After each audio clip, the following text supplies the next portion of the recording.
Hi there. My name is Zach Lundeen. I'm a student at Stephen F. Austin State University here in Nacogdoches, Texas, Axe Jacks. And I just wanted to take a little bit to talk to you guys about the recent gun laws that were passed in respective states of Colorado, Maryland, and Connecticut that was passed. Today is the 4th, and the laws in Connecticut were passed this morning at 2:26 a.m. behind our backs. Now, some of you are saying, "Well, you don't live in Connecticut. It doesn't affect you." I know it doesn't affect me, but it does affect the people that live in those states. People that are gun enthusiasts like myself. I do own a few guns. I've never pointed a gun at anybody. I've never shot anybody. Just because I like to shoot does not make me a killer. I love to shoot, I do, but I wish I could shoot more, but ammo has become so scarce it's damn near impossible to find. So, what I wanted to talk to you about is these new gun laws that were passed in these states and how they affect the gun manufacturing companies in those states. Now, as far as Colorado goes, they have a major gun accessory company in Colorado called Magpul Industries. Magpul makes accessories for the AR-15, bolt-action rifles, you name it. They make sights, barrel shrouds, pistol grips. They make clips, which they are very famous with the AR-15. Not clips, magazines. They're very, very famous with the AR-15. They make a product called a PMag. A PMag, which is a 30-round magazine for the AR-15.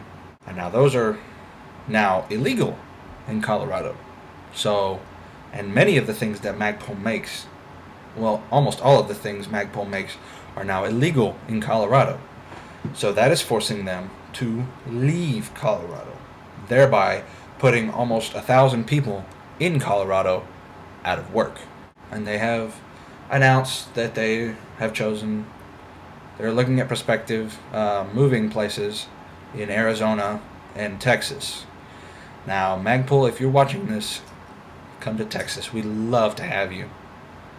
We would love to have you. We would support you. We would buy your products in a heartbeat. Now, let's move to Maryland. Maryland is home to a major gun manufacturer who has a contract with the U.S. military to provide standard issue sidearms for the officers and the men and women on the front lines. And that company is, you guessed it, Beretta. These new gun laws in Maryland are causing Beretta to shut their factory doors and move to another state, a state that is more gun friendly. Same thing Magpul is doing. They have announced that they're looking at two prospective states. Again, both of them are Arizona and Texas, but they're most likely looking at Texas, according to the article. Now, as far as Connecticut goes, we all mourn the loss of those 20 children and 6 teachers. We all do. It was a terrible, terrible thing that happened to them, and we wouldn't wish it on anybody, even our most hated enemies. Now, the new Connecticut gun laws, which today is April 4th, 2013, these gun laws passed at 2:26 this morning, behind the backs of the people of Connecticut. Connecticut is also home to another major and one of the oldest gun manufacturers in the United States. That's right, I'm talking about the Colt Firearms Company. Colt is most famous for their Model 1911 .45 ACP handgun, which was standard issue in the United States military from 1911 up until the Vietnam War, until after the Vietnam War. The 1911 has it's a great all-around gun. I have one, but it's not a Colt. It still works great. It's still modeled after Samuel Colt's design of the original 1911. It is a fantastic gun. I love it to death. But again, I wish I could shoot it more than I do now. But again, ammo for small arms, really hard to come by nowadays. Thanks, Department of Homeland Security. But anyway, these new laws in Connecticut are making it almost impossible for this company to do business. with its respective state. Now, states outside of Connecticut can still, well, the states that allow those kinds of guns, they can still purchase and they can have them shipped. But the Colt manufacturing company is not going to get any sales in Connecticut because there is a quote assault weapons ban in Connecticut. There is no such thing as an assault weapon. All of these politicians say that weapons of war don't belong on our streets. You're going to have to get rid of every single gun on the market if you're gonna say that, because bolt action rifles were used from late 1800s and they're still used today. Semi-automatic rifles were used from late World War I until today. They're still being used. It's very frustrating, I know.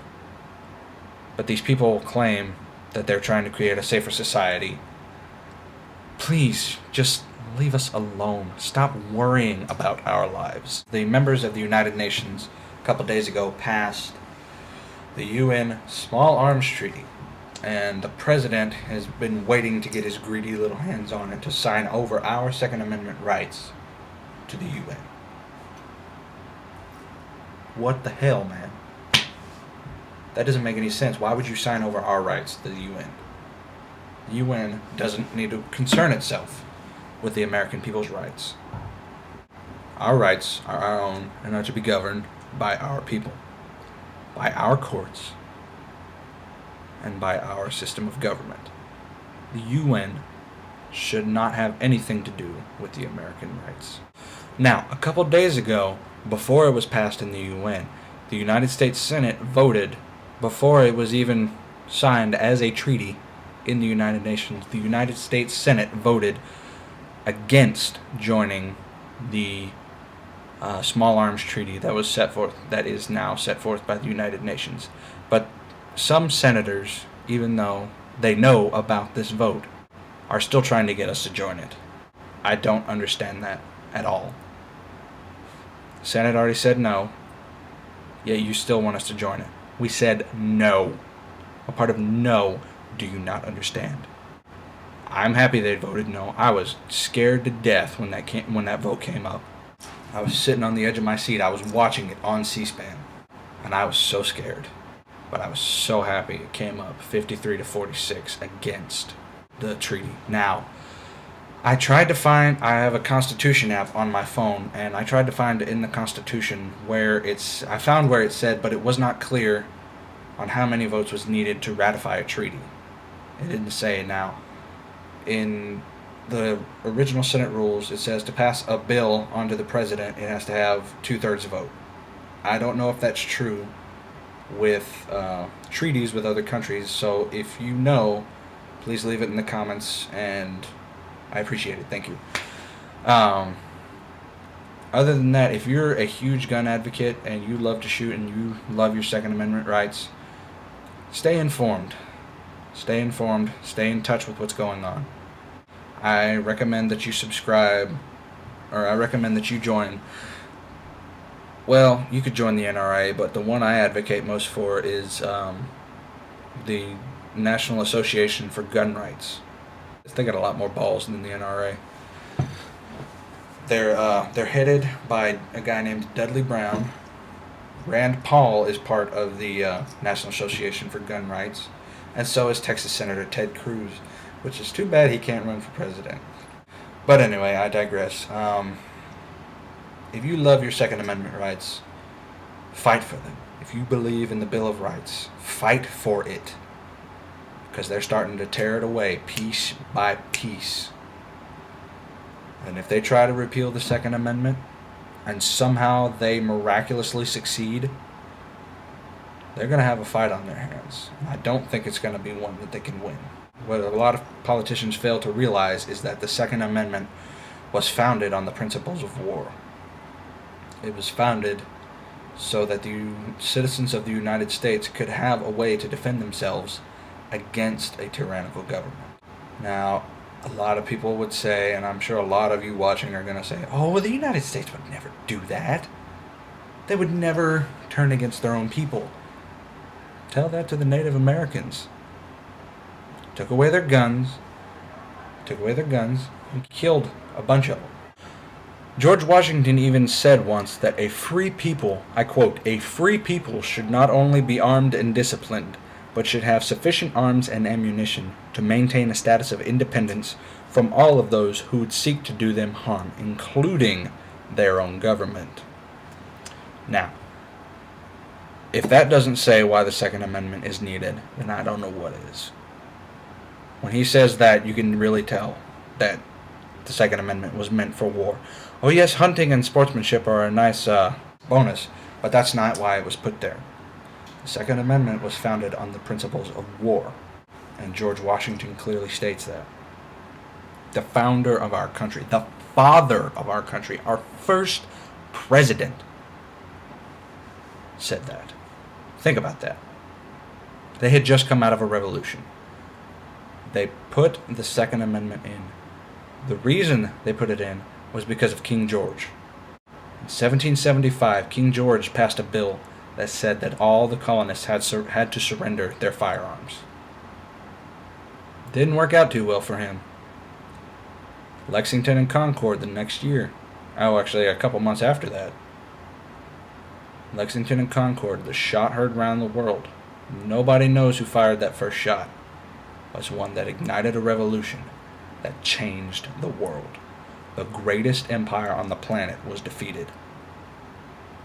If this happens again, and I hope it does not, I pray and hope Washington comes to their senses. But if it happens again, we need to be ready. Okay, so thanks for watching, guys. Thanks for putting up with my little spiel. I appreciate it. If you liked my video, please hit the thumbs up button on the underneath, right there. And subscribe if you want to. I don't make videos that often. This is actually my first video, so don't expect to see a lot. I've got a lot of studying to do. I'm in school, you know. But thanks for watching. Bye.